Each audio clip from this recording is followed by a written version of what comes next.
This economic downturn is turning out to be far deeper and far more severe than most experts were originally anticipating. More than 22 million Americans have filed claims for unemployment benefits, and economists are telling us that the U.S. economy is contracting at the fastest rate that we have seen since the Second World War. We are already starting to see some high-profile companies move toward bankruptcy, but the real story is what is happening to thousands upon thousands of small and mid-sized businesses because of the lockdowns. Many of them were barely surviving even before this pandemic, and now these lockdowns have delivered a death blow. The restaurant industry is a perfect example. Prior to the pandemic, there were more than 1 million restaurants in the United States, and about half of them were independent. Those independent restaurants employed approximately 11 million workers, and now the vast majority of those workers have been laid off. Once the lockdowns are over, it would be wonderful if all of those independent restaurants would spring back to life, but the results of a recent survey suggest that simply is not going to happen. In fact, that survey found that 28% of all independent restaurants are probably not going to survive if the lockdowns last for another month.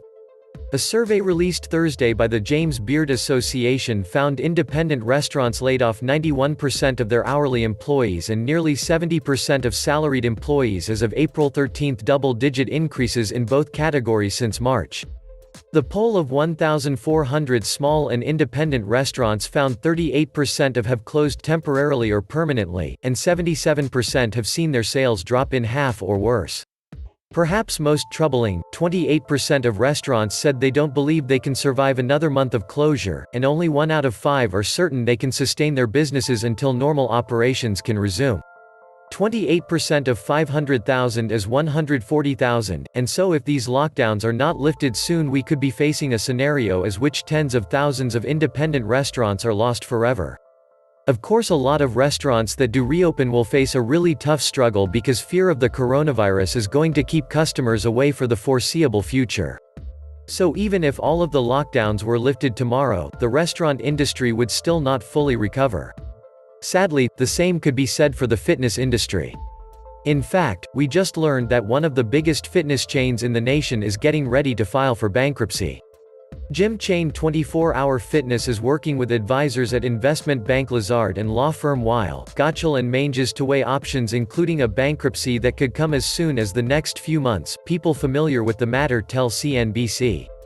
The chain is grappling with a heavy debt load, deteriorating performance and a coronavirus pandemic that forced it to shut its more than 400 clubs.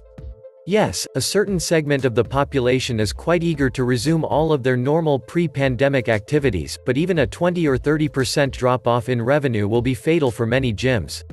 And the truth is that a lot of people are simply not going to be in the mood to share exercise equipment with others for a long time to come.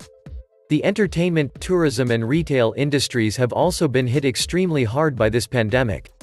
The other day I was quite stunned when I learned that Neiman Marcus is reportedly ready to file bankruptcy. Neiman Marcus Group, one of the largest retailers in the United States, is reportedly ready to file bankruptcy amid the COVID-19 pandemic after defaulting millions in bond payments last week and furloughing 14,000 employees. Neiman Marcus would become the first major U.S. department store to crumble amidst the economic setbacks from the coronavirus outbreak.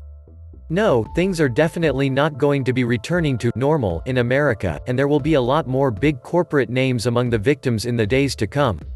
At this point, even some of the most prominent corporations in the entire country are indefinitely sidelining their workers. Indefinite furloughs began this weekend for more than 100,000 Disney, Best Buy and CarMax workers as businesses make cuts to survive the coronavirus pandemic and subsequent mandatory closures. But most Americans are not in any position to handle indefinite furloughs. In fact, one survey discovered that a whopping 50% of all Americans will run through their savings by the end of April. One of the largest concerns on most homeowners' minds right now is how they are going to pay bills, specifically their monthly mortgage payments. 50% of Americans reported their savings will run out by the end of April. Prior to the COVID-19 outbreak, 30% of homeowners had less than $1,000 in an emergency fund, with 22% reporting they didn't have enough in savings to cover their mortgage payment for 1 month. Just like during the last recession, countless numbers of Americans will go from living a comfortable middle-class lifestyle to being desperately needy in just a matter of weeks. I have been writing a lot about the absolutely massive lines that we have been seeing at food banks all over the nation, and we just witnessed another example in Miami. In one of the wealthiest areas of the entire city, vehicles were lined up for a mile as people waited patiently to receive handouts from a local food bank. Talk about a Norman Rockwell painting idea come to life, a parade of cars filled with hungry people in Miami, smack dab in the middle of two of the city's ritziest hotels. Check out this surreal scene down in Miami Beach, where a mile-long line of cars were arranged in a giant U-curve in between the W Hotel and Satai Hotel, two of MB's most high-end go-to spots for celebrity out-of-towners, like Kim K, Justin Bieber and more.